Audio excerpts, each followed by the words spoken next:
Well, let's just imagine for a second that I'm actually talking to you. And you're only right in front of me. And here I am, live, talking to you. Now, that's obviously not the appropriate way to address you, because you might start thinking, hey, it's rather black, it's rather dark, it's rather as if he's talking to me in such a way that's just rather evil. Well, that would be the darkness behind me. That would be the darkness in the check shirt. That would be the darkness in my eyes. But if you look very closely, you can see it's actually rather bright. And it's actually quite white. And the only thing that's actually giving image to this is, in fact, the brightness. In the same way, there are a lot of words. And you may be thinking, hey, I'm talking a lot of words. And words are like shadows. Words are like clouds. And actually, what is actually being said is the intention. And the intention is bright. The intention is light. The intention is the thing that is close to the thing that is living right here, right now, on this side of the screen, and is listening on that side. The thing that is listening, the thing that is alive. Not the words, not what you think you are, not your personality. And it might take you many days, if not weeks, if not years, before you come to comprehend that. Perhaps when you're 30 and you're wrinkly, or 40, when you know that your youth has passed. And then you shall look back and consider, why have I spent all of my time thinking I was this person, with all this ego, with all this personality? Why was I interacting with so many people in a way which is a little bit questionable? Why have I done all these things? Why am I here in my life right now in the position that I have? Perhaps with only a few possessions, perhaps with a lot, perhaps with a partner, perhaps not, perhaps with kids, perhaps not, happy or not, but definitely older. And you may realize that's what he was talking about. And you might actually remember this specific time when I was actually speaking to you at your age, when you were only a youth, when you were 16 and you had the future ahead of you. And I was talking to you in such a way that you did not understand at the time. And quite frankly, I didn't care at the time, because I was still going to speak to the person that actually you were going to be when you're 30. And only when you're 30 do you actually really appreciate it.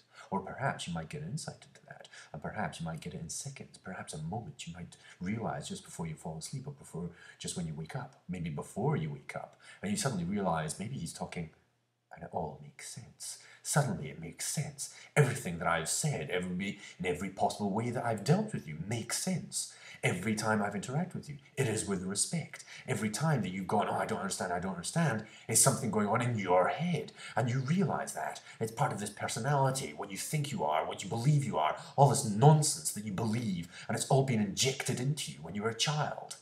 It's just a response to reality. You didn't make a choice about it, any of it. Even the choice that you thought about your own personality and your own character was all made up. That was also a reaction when you were like in your teenage years, which you've been playing out for years. But of course, there is something in existence. Something which I would address as spirit. And therefore, I perhaps should be like in church talking to you. Perhaps you're only going to get this insight when you go to somebody who also addresses your spirit, not your personality. But then again, here I am, trying to address you in the only way I can. And what do I believe is the best way that I can communicate to you? Mathematics.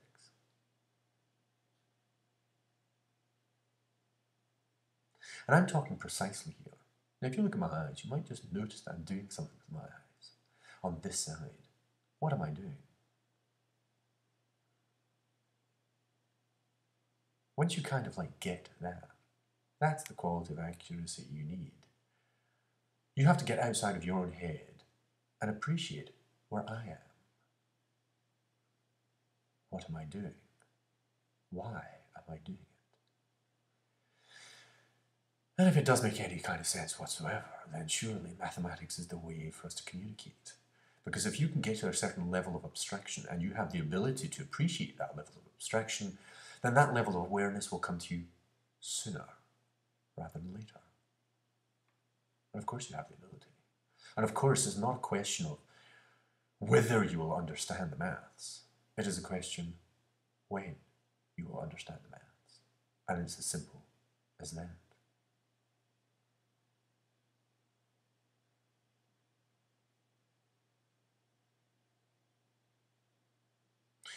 And then you can start to appreciate that the reason why I teach maths is because I'm not concerned about your personality, your ego, or whatever it is that you think you are, whatever society has injected into you, personality, or your parents, or your society, television, or films, or pop songs, or commercialism. What it is that you buy? Why is it you've got all this stuff? Why is it you've got these mobile phones? Is it because somebody loves you, or is it because somebody's making a buck out of you?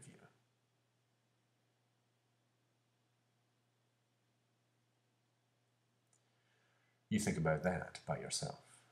And please, think about it yourself. Of course you can respond to it. You can react to any of this. You can ignore this and switch this off. But you just think about that. By yourself. Because really, there are certain things that might be useful for you to consider. Like when you fall asleep. Have you noticed that you do that alone? You go into your sleep alone. Other people might fall asleep beside you, but they are going into their own sleep. They're going into their own home.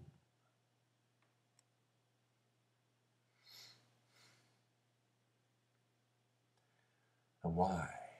Why do I insist on trying to communicate to you directly like this? Well, it's impossible, isn't it? I mean, it's 6 minutes 30, I'm looking at this and I'm thinking, there is absolutely no way you can comprehend what I'm talking about. Or is there? Now, wouldn't that be amusing? And of course, each and every one of you are thinking, who am I actually addressing? Is he talking to me? Who am I thinking of? Does it fit the bill? Have I been talking to you? And of course you can't quite get it if there's a bunch of people in the room. And you may have to return to this another time, perhaps privately, and look at this. Seconds, minutes, days, weeks, months, hours, years.